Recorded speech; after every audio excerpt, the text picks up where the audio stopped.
That's right. Check those bad boys out. These are the Zen Eclipse Kenworth window shades. I got some for the side windows too. These freaking windows let in so much heat. You put your hand over here with these, it's insane. Now see, I can still put this over and it looks factory and mint. But I'm keeping my insulation. So, retaining the factory look. Look at that. That's freaking awesome. Let's do the side windows while we're at it, huh?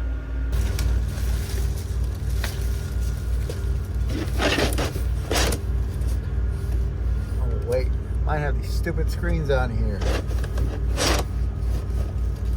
Oh, this crap.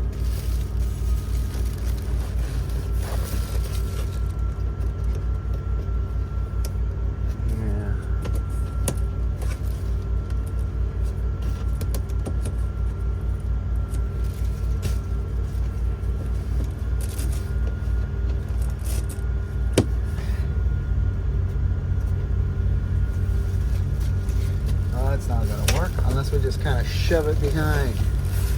And again, our screens. That'll work. We'll just put this guy back over it. As the French would say, voila. Yep, not much room in that sleeper here. That's all the room I got. And that is a Gatorade bottle, and it doesn't have Gatorade in it. Truckers, no. Oh. Yeah, that's awesome. Look at that. That's going to insulate the crap out of the sleeper. So, I got the APU going. Humming away, because it's a little humid out. And these guys over here are slower than hell loading this. So, yeah, I'm happy with that. Oh, might as well make the best of this baller pimp truck while we're sitting here waiting. Ooh, I raced my 6-liter against my 7.3 Power Stroke. Let me guess, the 6-liter won.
I do have a new weight. It's in a truck, but I'm too lazy to put it on right now. We're not done getting loaded yet. We have 2 more places to go.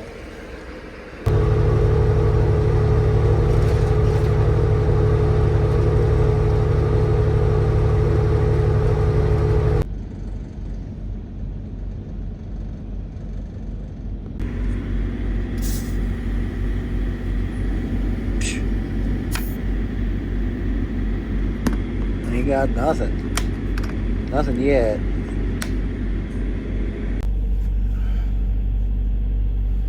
All right, that's enough shenanigans for tonight. It's about 12:45 in the morning. We gotta wake our butts up at about 5:30 to his next pickup.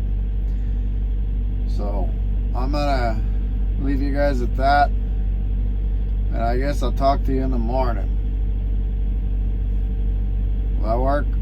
No, it's gonna have to, because I'm going to bed, so.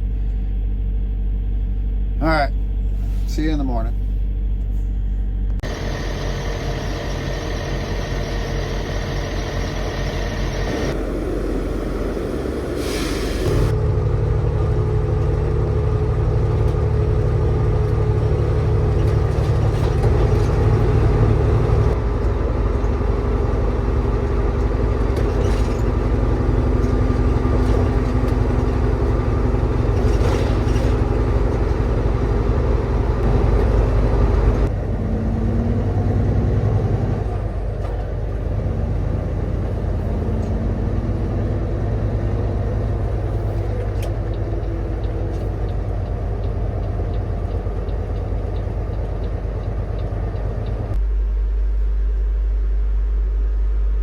Set screw backed off. Dang it. Let's go find an Allen wrench.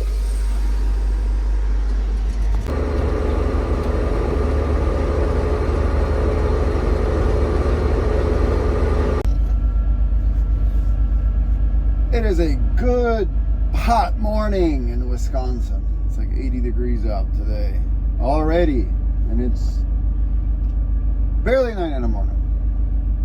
So we had 3 pickups. Sausage fingers, 3. Plymouth, Wisconsin, basically Denmark, but it was, well, no, it wasn't Denmark, it was Green Bay, Bellagio, also, how do you pronounce it? I'm not Italian. And then Winona here, in Green Bay, Howard. This is going to Billings, Montana. It's kind of what I could find. It's the only thing I could find, but. And there were some nice loads posted yesterday, but I would have had to have left yesterday, loaded it, and that had kind of far to get them, which this kind of was all here. So it made sense. It's paying the same rate to go like Idaho, so that's why I took it, and it's a lighter load, so it goes out there, but I have to run the reefer continuous, so go out there and then bounce over to Idaho or something, or Salt Lake, and get a load back. And yeah, so we did 3 picks, and I'm tired because we were kind of up all night, even though we did get to sleep for about 4 or 5 hours, and we, as you saw, we just ran out of our 14-hour clock because, you know, we had to interrupt our sleeper and then drive and then get loaded, but we made it. So we're gonna leave out tomorrow. Today's Tuesday the 30th. Yes.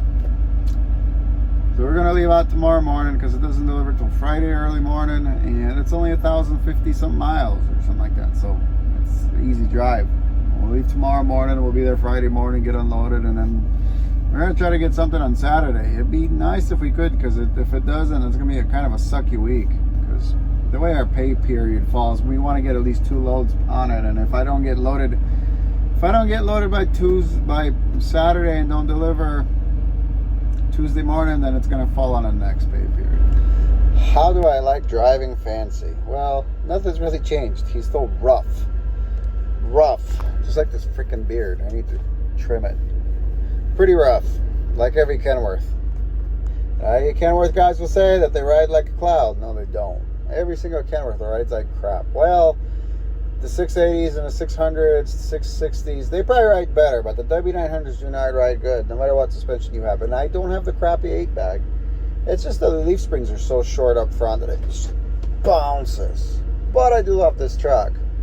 If it makes financial sense one of these days and we decide that it's going to be our forever truck, then I think I'll do is get the 389 leafs, which are a lot longer. I want to say, what, 3 inches? Something like that. Move the hangers back and put those on and maybe do an air ride, but just doing the longer leaves will really dramatically change the ride of this truck. It'll ride like a Peterbilt or like a Cadillac, because Peterbilts ride like Cadillacs. Kenworths do not W900s, no matter what you say. Maybe the newer ones, but I'm pretty sure they still have the same leaf springs, so no. And this truck doesn't have any fancy big axles or nothing like that. It's just 3 leaves. It's just a regular 12,000 pound front axle, so nothing crazy where it should ride like this, but it definitely rides stiff. And You know, I'm used to Tiny. Tiny rode great. Tiny had the long leaf springs and just the same rear suspension because it was Flex Air or Kenworth Airglide 380, but the Peterbilt just rolled that much better. And with Tiny, it was just because it's a setback axle and they could put a way longer leaf spring underneath it, and it just absorbed the bumps much better. The cab was also much better. Being that I realized that Fancy needs a cab shock on this side, seems to be the story of my life. Probably attribute a little bit to the roughness, but not up front. So that being said, I do like this truck. It just rides rough. And it's definitely a little bit harder to get around in compared to the other one. Because the other one, I could just roll my window down, stick my head out the window, and see everything. With this truck, you don't get to do that. This truck, you got to literally hang off the side of the step as you're backing up. And even then, it's still a challenge. So every W900. W900s are probably the worst for visibility, worst for turning, and just worse for getting around. The Classic XL has a longer hood for a Freightliner, but they turn on a dime compared to W900s. Although the newer W900s like this one, they turn a lot better. Like my 03, it literally needed 40 acres to turn around, but they redesigned the front end a little bit on these, and they redesigned the hangers and the gearbox, the steering box and stuff like that. And my steering stops aren't turned in on this, but as far as maneuvering and getting around, it's not too bad. But backing up, the visibility, yeah, it's, well, I'll show you. That's all you see. So you literally have to hang out way out there just to see anything, because this stack is right in your way, and I'm right here. So this is me hanging my head out as far as I can go. I literally have to step out of this cab all the way out and hang out the side of this truck. You've guys seen Schmidt standing on the step backing up, so that's just how W900s are. It's not a big deal, you just got to get used to it. That's just how they are. Peterbilts, they're a little bit better, not as bad. What I liked about Peterbilts when I had my 98, and I think when did they go, 05 when they went to the cowl mounted mirrors, I liked that the doors, I mean the mirrors are mounted on the doors, and I could just crack my door and point the mirror where it needs to go. And yes, I do have power mirrors, and no, they don't work because it's an old truck. And actually they don't work because the freaking rod that goes inside through the mirror is broken. I need to fix that. And I figure out how to fix it finally, so I'm going to do that one of these days when I have some time. Maybe next week. So, that's an update on Fancy. Other than that, he's a great truck. He doesn't do as bad on fuel as I thought. It's about last week was about a 15-cent difference between Tiny Dancer and this truck per mile. So, it's quite a bit. When you're running 3,000 miles, what does that come up to? Like $475 or $400 or something like that? I don't know. Something like that. So it's not quite a truck payment, but then again, Tiny Dancer didn't have a truck payment. So that's that. I'm parked waiting for my wife to come pick me up because I'm not going to take the reefer anywhere closer to home. And this is a good parking spot, so we're going to hang out here, and she's going to come pick me up after she drops off our son at swim class, which is like a summer school deal. So I'm going to wait for her, and we're going to go home, and then we're going to pick this back up tomorrow. Actually, I'm not sure if I'm going to be taking this load all the way. It might be her. Maybe. We'll work on that APU of hers, and got it finally going. But then it started to throw alternator codes. And I don't know if it's the alternator or if it's the pigtail on the alternator. So might go check that out when we get home. But I guess we have to tune in and find out tomorrow. Pick it up, pick it up, pick it up, pick it up. You see the drippy, I'm fitted up. Hop in my car and the giddy up. Secure the bag, yeah, I get the bus. Pick it up, pick it up, pick it up. You see the drippy, I'm fitted up. Hop in my car and the giddy up. Secure the bag, yeah, I get the bus. Pick it up, pick it up, pick it up, pick it up. I've been on the flex since flex zone.